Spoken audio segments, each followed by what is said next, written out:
दीपा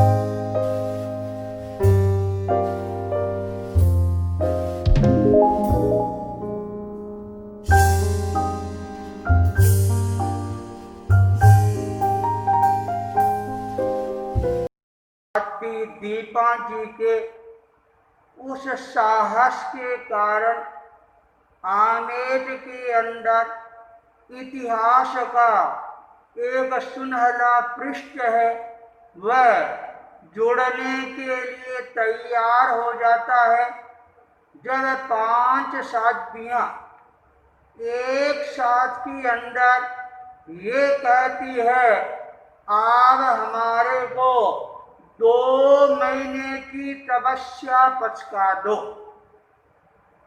सारी साध्वियां और वहां उपस्थित श्रावक श्राविकाएं आश्चर्यचकित रह जाती हैं। क्या ऐसा भी कभी हो सकता है क्या? पर साध्वी दीपा जी अपने मन के अंदर और कुछ ही सोच रही थी, चिंतन कर रही थी। और उन्होंने कहा, वाह साध्वियों, चातुर्मास है वह होता है 4 महीने का, और तुम 2 ही महीने की तपस्या की बात कर रही हो। यह सुनते 5 साध्वियां एक दूसरे की ओर देखना प्रारंभ कर देती है।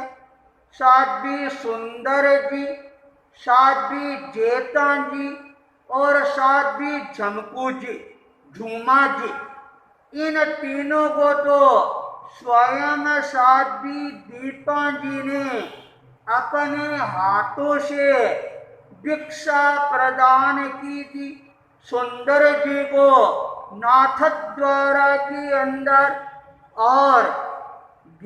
और जो दूसरी साध्वी उनको सरेवड़ी के अंदर, और जो साध्वी झुमा जी उनको अपने गांव में साध्वी दीपा जी ने दीक्षा प्रदान की थी। साध्वी दीपा जी ने सुंदर जी को, जेता जी को और झुमा जी की तरफ देखते हुए कहा, बोलो तुम तीनों क्या चाहती हो? तीनों ने कहा, साध्वी श्री जी, हमने तो आपके चरणों में अपना जीवन है वह समर्पित कर दिया है। अब जो आप करवाओगे वो ही हम करना चाहेंगे। यह सुनकर जो 2 साध्वियां हैं उनका भी मनोबल है वह मजबूत होना प्रारंभ हो जाता है। और 5 साध्वियों ने एक साथ ही अंदर कहा, वाह महाराज, आपका मन है तो हमारे को 4 महीने की तपस्या एक साथ ही अंदर पचका दो। यह बात सुनते सारा श्रावक श्राविका समाज, साध्वी समाज है, आश्चर्यचकित रह जाती है। क्या ये 5 साध्वियां एक साथ में 24 तप करेगी? साध्वी दीपा जी अपने मन में कुछ और चिंतन करना प्रारंभ कर देती है और कार्य साध्वियों, देखो अपने आमेट में आई है और वो सेला गुड़ा के राम का श्रावक ने कितनी श्रद्धा भक्ति के साथ की अंदर और अपने को घी का दान दिया, और तुमने 5 साथियों ने उसको थोड़ा सा डांटा फटकारा, फिर भी वह कितना धीर और गंभीर रहा। ये हमारा जेठ का महीना चल रहा, जेठ आषाढ़, उसके बाद की अंदर चातुर्मास लगता है, तो क्या तुम्हें चातुर्मास में पारणा करोगी? अरे थोड़ा अपना संकल्प बल है वह और ज्यादा मजबूत बनाओ। आठों साध्वियां आश्चर्यचकित रह गई और कह दीपांजी महाराज आज इन पांचों को क्या करवाएगी? अच्छा हुआ हमने घी नहीं खाया, और वरना हमारे को भी इसी लाइन की अंदर लगना पड़ता। बोलो साथियों, तुम्हारा क्या मन? पांचों साध्वियां अपने मनोबल को तोलना प्रारंभ कर देती है और दृढ़ संकल्प शक्ति के साथ ये निवेदन करती है, साध्वी श्री जी, हमने तो अपना जीवन आपके चरणों में समर्पित कर दिया। अब जो आपकी मर्जी हो वह आप हमारे को संकल्प और प्रत्याख्यान है ये करवा सकती हो, और यदि आप संधारा भी पचकाओ तो भी हमें संधारा करने के लिए भी तैयार। इतना दृढ़ मनोबल देखकर और दीपांजी के चेहरे पर भी एक नई मुस्कान तैरनी प्रारंभ हो जाती है। दीपांजी ने कहा, साथियों, तुम्हारे मन में संधारे की भावना है, यह बहुत अच्छी बात है। जब समय आएगा और वो भी तुम्हारी भावनाएं पूरी होगी, अभी अपने को संधारा नहीं, क्या मैं तुम्हारे को जो प्रत्याख्यान करवाना चाहती हूँ वो तुम करने के लिए तैयार हो? पांचों साध्वियों ने कहा, हाँ साध्वी प्रवर, हम तैयार। तब साध्वी दीपांजी ने कहा, साध्वियों, अब अपने हाथ जोड़ लो। पांचों साध्वियां हाथ जोड़कर आंखों को कोमलता से बंद करके बिल्कुल मूर्ति की तरह स्थिर बन जाती। साध्वी दीपांजी ने अतुल आत्मविश्वास के साथ में आगम के पद्यों का उच्चारण करते हुए और अपने इष्ट का स्मरण करते हुए, आचार्य भिक्षु का स्मरण करते हुए, और एक साथ के अंदर देखते देखते पांचों साध्वियों को 6 महीने की तपस्या का प्रत्याख्यान करवा दिया। अर्थात 6 महीने तक अब उनको कुछ भी खाना नहीं, केवल पानी है उसका आगार रहता है, और 6 महीने तक लंबी तपस्या है ये करना। यह भी अपने आप के अंदर इतिहास का एक सुनहला पृष्ठ लिखने के समान बन गया। जो ही साध्वी दीपांजी ने उनको प्रत्याख्यान करवाया और वो पांचों साध्वियां 3 प्रदक्षिणा देकर और साध्वी दीपांजी को वंदना करती है, चरणों के अंदर अपने शीश को झुकाती है, और साध्वी दीपांजी पांचों साध्वियों के पीठ पर हाथ रखकर और अपना आशीर्वाद प्रदान कर रही है। मस्तक पर हाथ रखकर मानो शक्ति का शक्तिपात है वो उनके भीतर कर रही है। जो ही साध्वियां यह प्रत्याख्यान करती है और उपस्थित श्रावक श्राविकाएं जय जयकार करने लग जाती हैं।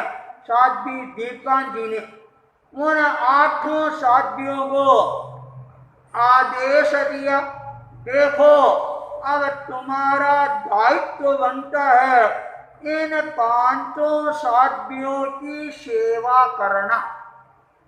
केवल सेवा ही नहीं करना, इनको स्वाध्याय के अंदर, जाप के अंदर, ज्ञान के अंदर आगे बढ़ने के लिए प्रेरणा प्रदान करते रहना। और आगम का स्वाध्याय है, वह स्वाध्याय इनको कराते रहना। 8 साध्वियों ने तत्काल निवेदन किया, साध्वी प्रवर, जब इन 5 ने इतना बड़ा कार्य अपने जीवन के अंदर संपादित किया है, तब हमारा भी ये दायित्व बनता है हम इनके भावों को और ज्यादा प्रवर्धमान बनाने का प्रयास करेंगे। हम हमारी तरफ से कोई प्रकार की कमी है वह कमी नहीं रखेंगे। यह आश्वासन साध्वी दीपांजी को और ज्यादा आश्वस्त करने वाला बन जाता है।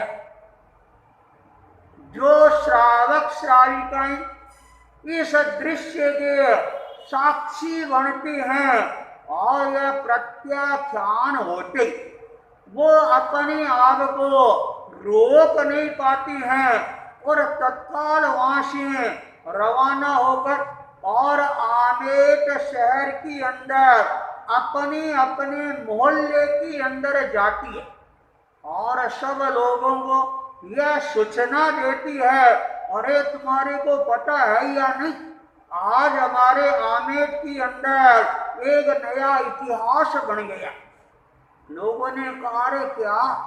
साध्वी दीपांजी ने एक साथ के अंदर 5 साध्वियों को 6 महीने की तपस्या का प्रत्याख्यान करवा दिया।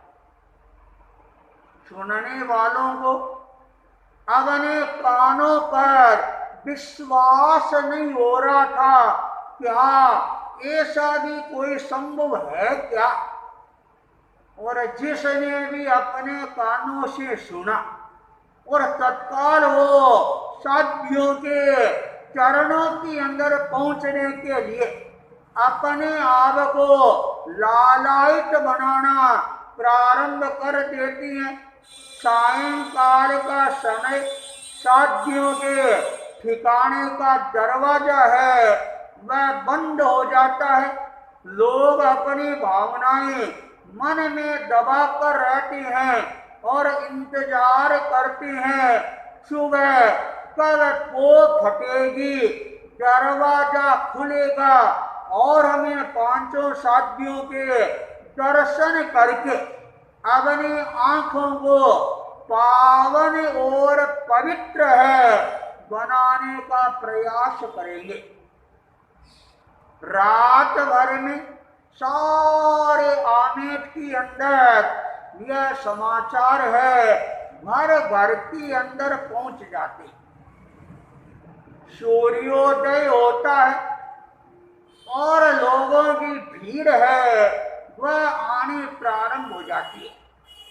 5 साध्वियां अपने अपने स्थान पर स्वाध्याय के अंदर तल्लीन बन रही थी और जब लोगों का आवागमन एक साथ में प्रारंभ होता है तब साध्वी दीपांजी ने कहा, अरे साध्वियों, अभी भीतर बैठे रहने से काम नहीं चलेगा। देखो यह सारी जनता तुम्हारे दर्शन करने के लिए आई है। 5 साध्वियों को बाहर लाइन से बिठा दिया जाता है तो दर्शन करने वालों को भी एक सहज सुविधा हो जाती है। लोग आते हैं, दर्शन करती हैं, हाथ जोड़ती हैं, तो उनके हाथ जुड़े हुई रह जाती। आंख से देखती हैं तो आंख खुली की खुली रह जाती है, और दिमाग के अंदर एक नया प्रकंपन है वह होना प्रारंभ हो जाता है। मस्तक है अपने आप नतमस्तक हो जाता है, और लोगों की भीड़ इस तरह से उमड़ती है।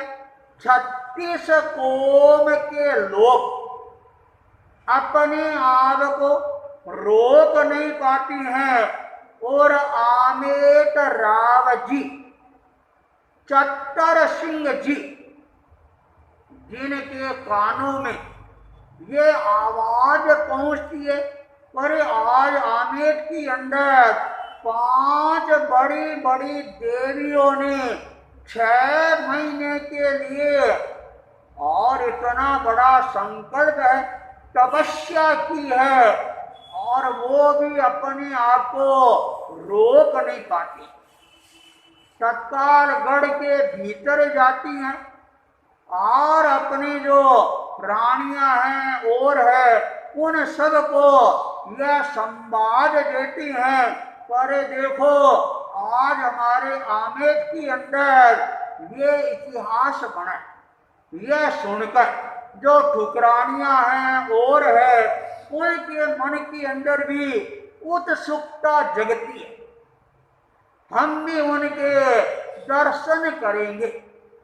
ठाकर साहब ने तैयारियां प्रारंभ की, और अपने ठुकरानियों को रथों के अंदर बिठाकर ठाकर राव चतर सिंह जी है स्वयं उन 5 साथियों के दर्शन करने के लिए आती।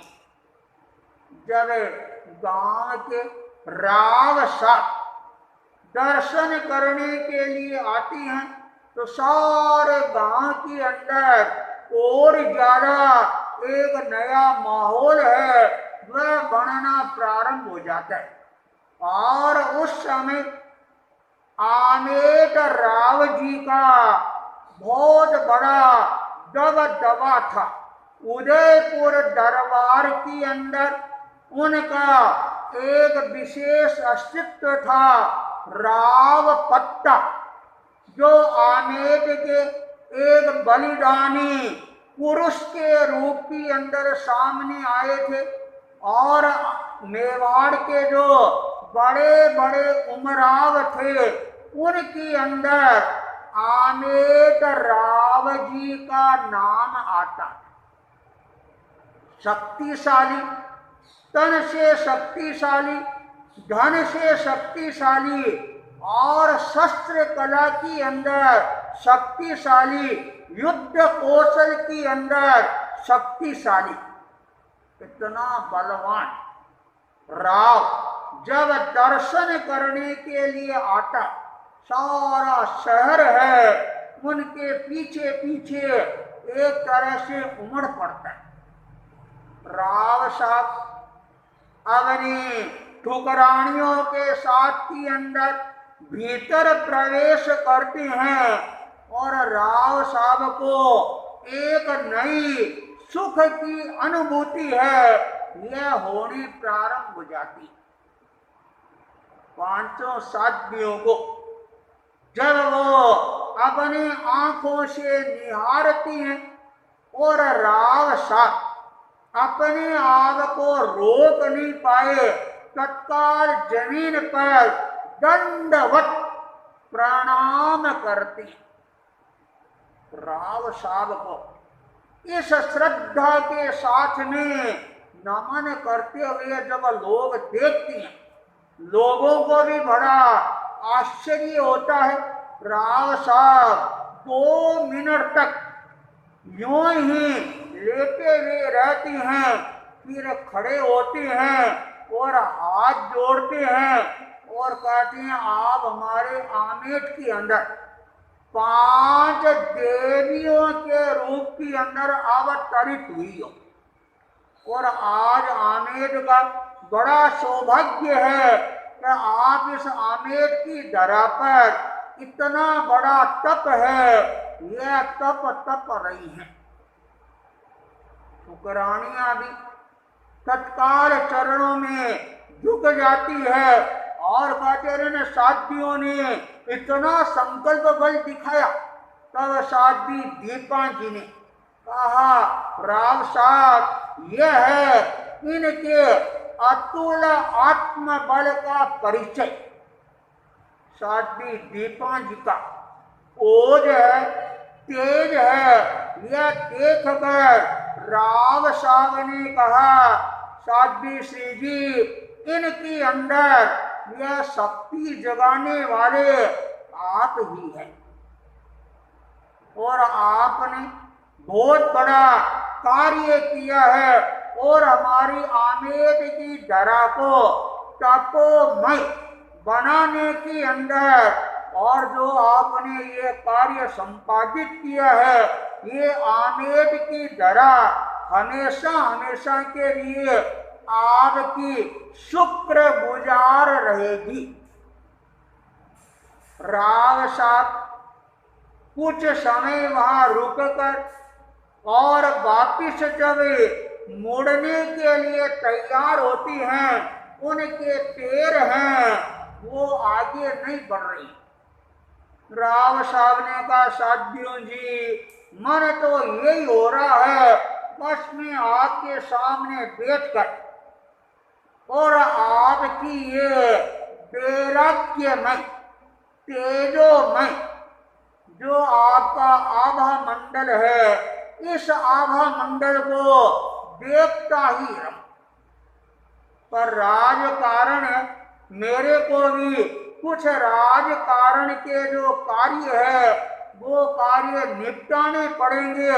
मैं तन से जा रहा हूं पर मेरा मन है वह हमेशा आपके चरणों में रहेगा। राव साहब विनम्रता के साथ में रवाना होती हैं और यह चर्चा धीरे धीरे पूरे मेवाड़ के अंदर और पसरनी प्रारंभ हो जाती है।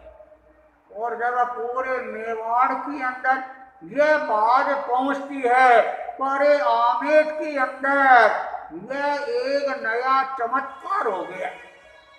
उस चमत्कार से साक्षात्कार करने के लिए मेवाड़ के लोग हैं अपने आप को रोक नहीं पाती। और जब यह संवाद सेलागुड़ा में पहुंचती हैं, श्रावक रांका जी के कानों में जब पहुंचती हैं और कहते 5 साध्वियों ने 6 महीने की तपस्या की। सारे तपस्या का कारण क्या बना? तब लोगों ने कहा तपस्या का जो मूल कारण है वो बना तुम्हारा बहराया हुआ घी। यह बात सुनते रांका जी का चेहरा है वह भी खिल जाता है और वह अपने मन के अंदर इतनी ज्यादा हर्षित होती है कि मेरा जो घी का दान देना, घी बहराना है, वह एक तरह से सार्थक और सफल हो गया। वो अपने आप को रोक नहीं पाती हैं और घर में जाकर अपने सेठानियों को, बेटों को, बहुओं को और अपने नौकरों चाकरों को भी यह संवाद सुनाती हैं और कहते मैं जा रहा हूं आमेट के अंदर और उनके दर्शन करने के लिए। तब ने कहा अकेले क्यों जाओगे? अकेले आप जाओगे तो उसका क्या लाभ होगा?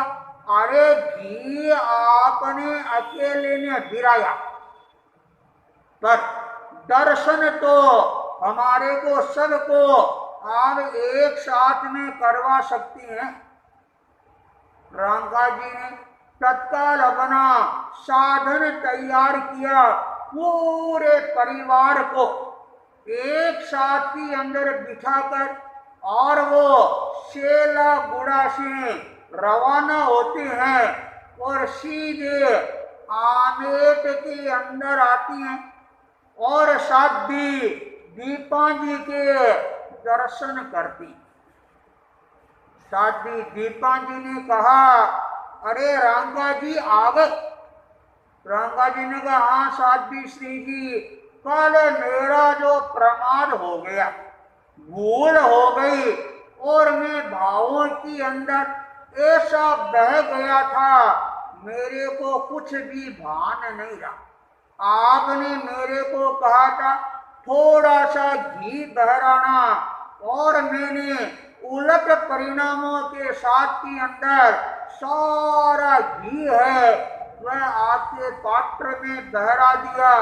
मेरी गलती के लिए आप मेरे को क्षमा प्रदान करवाना। साध्वी दीपा जी ने कहा, रंगा जी तुमने कोई गलती नहीं की और जिस समय तुम दान दे रहे थे उस समय तुम्हारे मन के अंदर जो भावना आ रही थी और हमारे आगमों के अंदर तीर्थंकर नाम कर्म गोत्र बंधन के जो अनेक कारण बताए गए हैं, उन कारणों के अंदर एक कारण ये भी है, उलट परिणामों के साथ के अंदर दान देते समय यदि हमारे आयुष्य कर्म का बंधन होता है तो वो नाम कर्म का बंधन होता है, तो वो तीर्थंकर नाम कर्म गोत्र का बंधन होता है। तो तुमने तो दान देकर और बहुत अच्छा कार्य किया है। यह बात सुनते रात भर रंगा जी के छाती पर जो एक भार था और वह भार एक क्षण के अंदर पलायन कर जाता है। अपने आप को निर्भार मानना प्रारंभ कर देती हैं, हल्के बन जाती हैं और कह रही हैं, साध्वी श्री जी आपने बहुत हिम्मत की और इन 5 साध्वियों को सारा घी खिला दिया और घी का सार भी आपने निकलवा लिया। इन 5 साध्वियों को 6 महीने की तपस्या का प्रत्याख्यान करवा दिया। इन 5 साध्वियों के चरणों के अंदर ये राम का परिवार है, यह नतमस्तक होता है। पूरा परिवार उन 5 साध्वियों को वंदना करता है और कह रहा, साध्वी श्री जी हमारा जो घी का दान देना है वह एक तरह से सार्थक और सफल हो गया है और हमारे 12 घी ने जो इतिहास का एक नया सुनहले पृष्ठ का सृजन किया है, यह रामका परिवार के लिए हमेशा हमेशा के लिए यादगार बन जाएगा। और जब रामका जी यह बात कहते हैं, सारे माहौल के अंदर एक नया खुशनुमा वातावरण बनना है वो प्रारंभ हो जाता है। 5 साध्वियां अपनी तपस्या के अंदर आगे बढ़ना प्रारंभ कर देती है। इन 5 साथियों के प्रभाव से इस आमेट की धरा पर और क्या नया चमत्कार है वह सामने आएगा और वह चमत्कार सुनकर हम अपने मन के अंदर कितने रोमांच बढ़ेंगे। इसी मंगल भावना के साथ ओम अरहम।